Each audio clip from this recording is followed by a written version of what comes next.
To be showing you how to log into Onshape if you already have an account, or if you've never logged in before, this is how to log in and create an account. So first you want to go to onshape.com, which I am already on right now. Then if you've never logged in before, what you're first going to do is click the green sign in button right over here.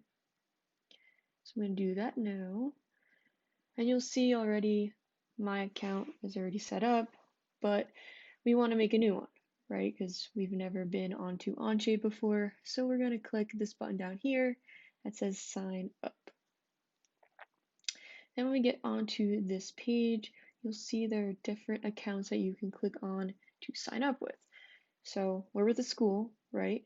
So we're going to click the Onshape education account.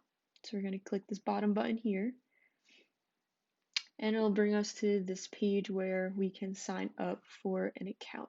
So what you're going to do first is put your first name in, your last name, your school email.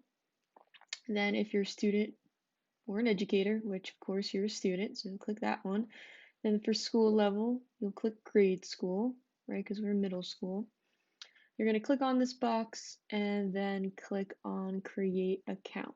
Then it'll take you to this page, so you could sign up using the second step where you're going to put the school name. So it would be Memorial Junior School, school website. You just have to put the school URL website in this box right here. The city, so Whippany, state, New Jersey, country, right, United States, when you're graduating. And what are you using Onshape for? Well, you can just say you're using it for technology class, right, to create 3D designs, and something like that is fine. You're going to click every single one of these boxes, say you agree, say you're not a robot, and then you're going to click create account.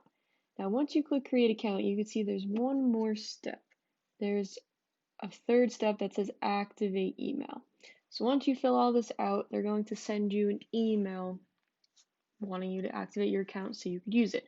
So all you have to do is check your email, click on the link that it gives you in the email that they send you so you could activate your account, and you should be good to go.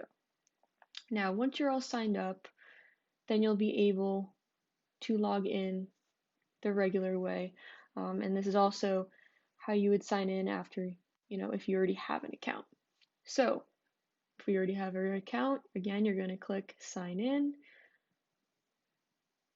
right? You're going to type in the email, so your school email on the first line, the password that you made on the second line. Then you're going to click sign in, and it'll bring you to this page so you can start creating.